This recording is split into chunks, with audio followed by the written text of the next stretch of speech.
Well, g'day viewers. Today we're at Lake Boga, and at Lake Boga is the Catalina Museum, which is the flying boats of yesteryear. So let's go inside and have a look, eh?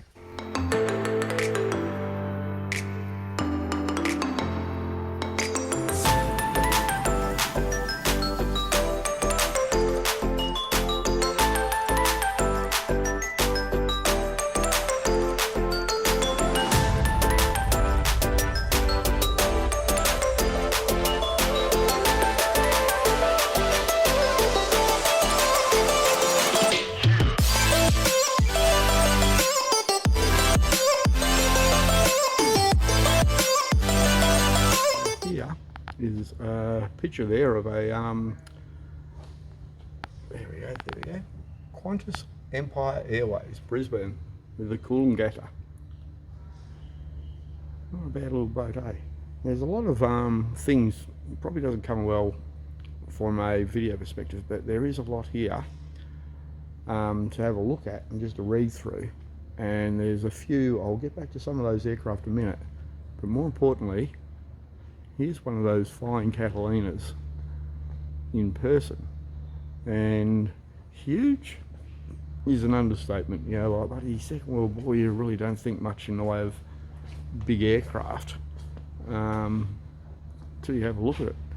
But you know, there's a Willys Jeep down there, and this thing's massive, right? And there's the pontoon which flies out and becomes part of the wing. You can see where it becomes part of the wing when it's in flight. Radial engines way down that end there, and yes, that is a bombardier's section down towards the tail of the aircraft, and there's one on the other side apparently, and apparently we can get up and stick our head in and see inside. So if that's the case, I will get inside and have a look. But have a look at this. This is a scale model. Knowing how big that aircraft was that I've just shown, this is a 4-engine version, so how massive must have this been?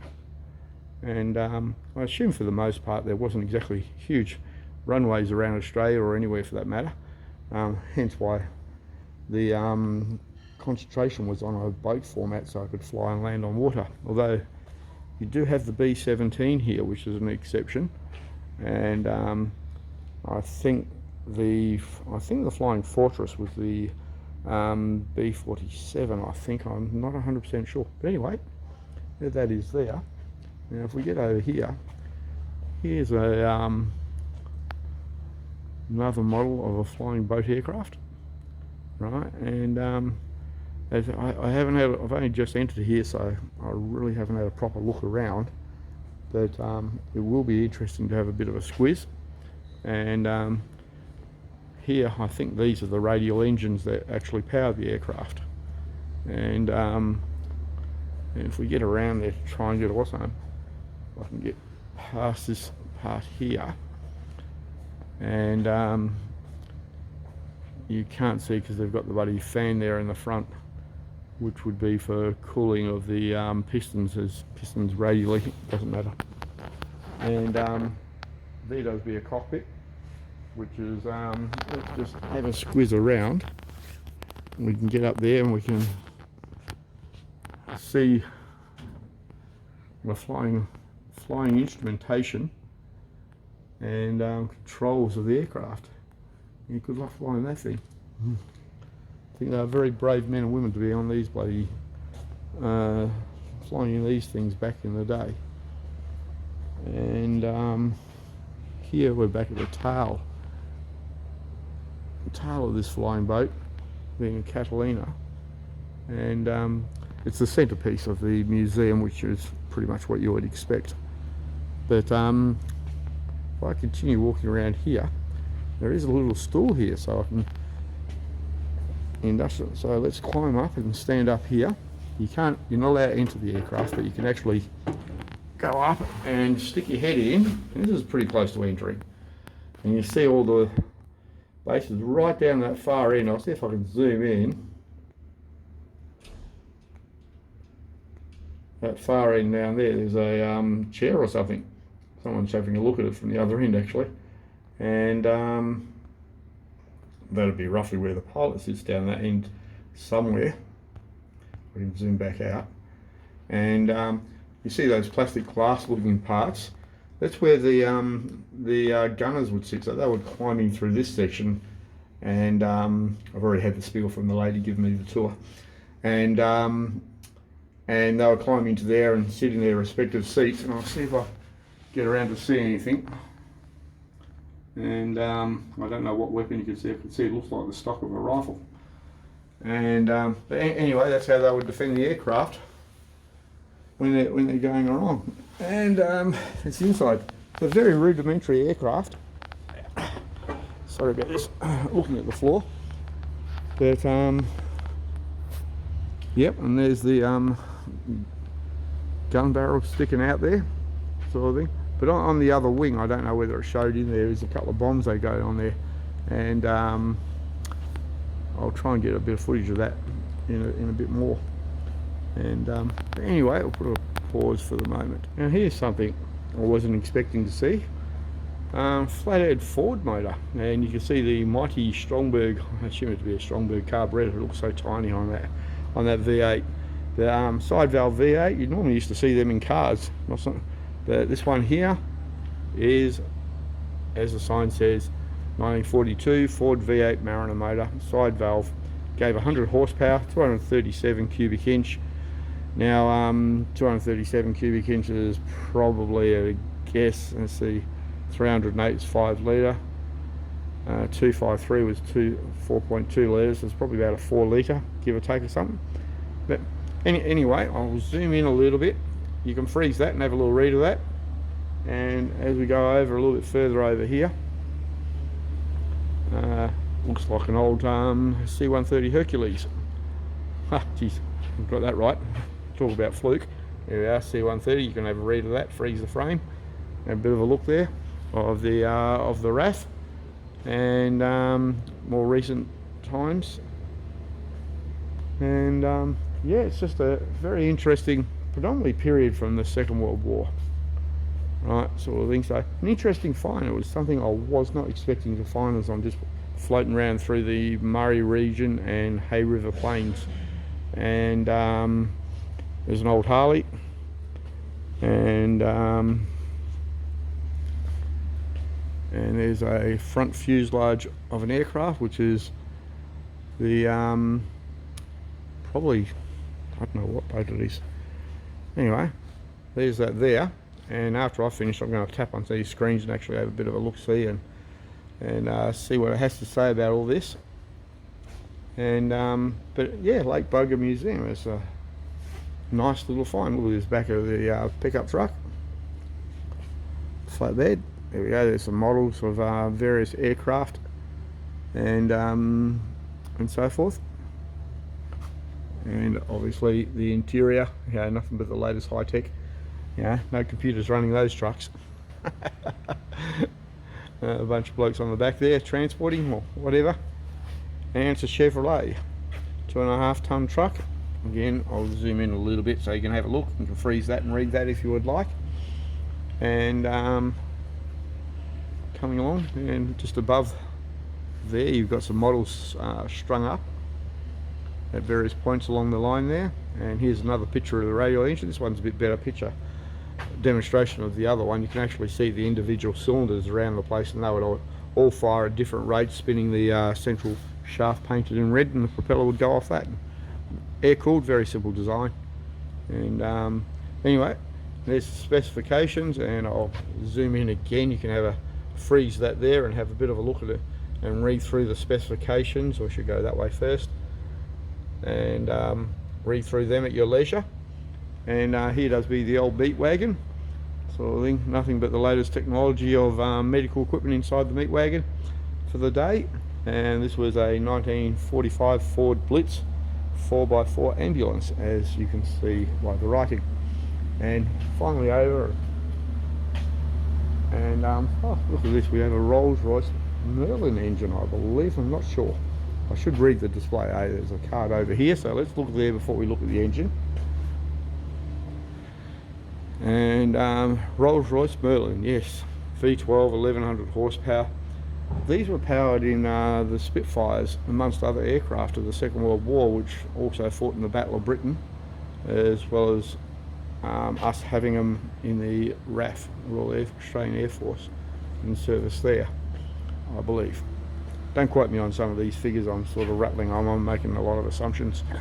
But anyway, there's the Rolls Royce, it's a V12 by memory, right? Yep, read the sign, Rob, helps. Rolls Royce, there we go, freeze and read that one as well. Rolls Royce and engine. So this is a very nice find and very well laid out.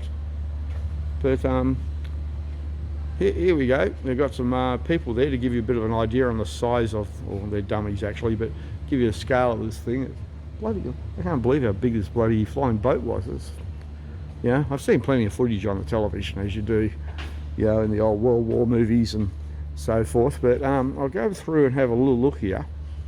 And underneath the wing here, and this is what I was talking about, outside of laying mines, which they did surveillance, reconnaissance, and yeah, like bloody troop transport or search and rescue or whatever they were doing. They also did bombing runs.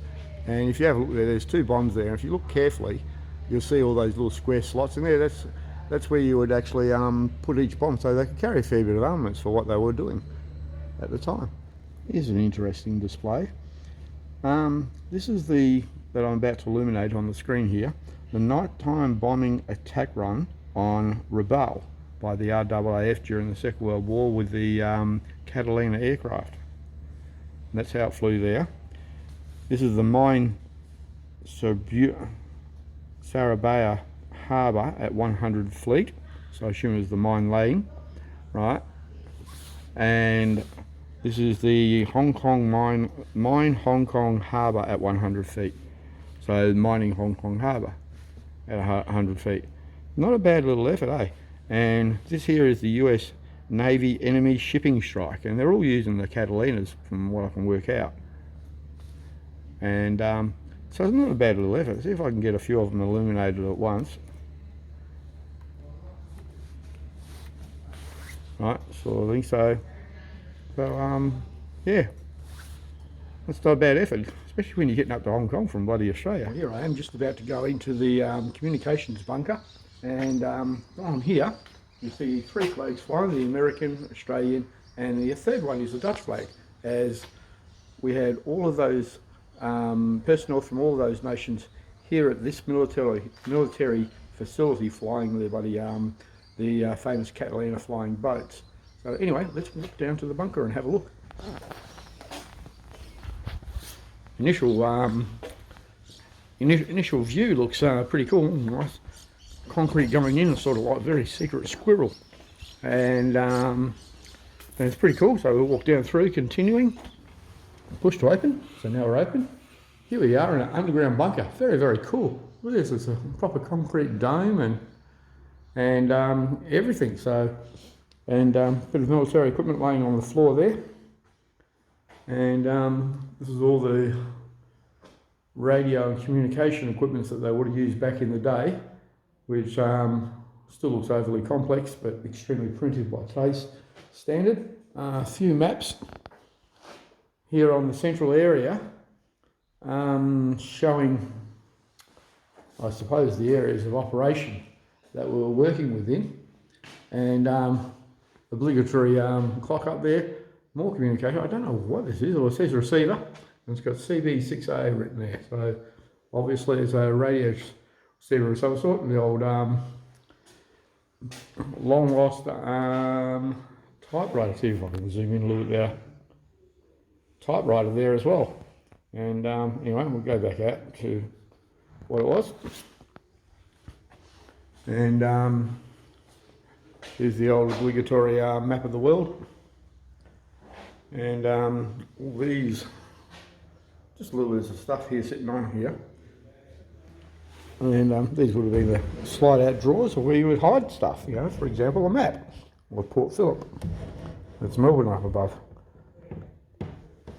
And Geelong over there in the corner. So anyway, places we had radio contact with. Well, that's interesting. And it's known quite a lot of bloody countries there, including the Russian Federation, the United States, Canada, and various African nations and European nations, such as London and England and so forth. But there's a typewriter again, duty officer's office, and have a look at this for an old one, hey? Like 100,000 years old. Anyway, we'll continue to walk down, and I have to deck this out with some mannequins, and to make it look very, very official. It's probably about as it's very sparsely fitted out, probably about as much as what you would have had in an office back then. You know, maybe a bit of cupboard offices. And here's another little one. You'd be able to control the climate here. Really cool being so heavily concrete bunker. And there we go. After all that excitement, switchboard and so forth with the switchboard operator. And so far, I'll continue going down here. And another little display, which I have to come back and have a little look at that in a bit. It's that concrete bunker, and you've got wooden doors, security plus. And very cool. Not sure what this is. Got a couple of beds there. Whether maybe it's just they slept in here for a period of time during their shift routine, spent a week here and day and night, 7 days a week or something. That looks like some sort of chimney, or no, it's a ladder. It's a ladder on. It's not a chimney. It's actually metal rungs there, such as ladders and so forth. So that's an interesting little place to have a look at. This is definitely worth the effort.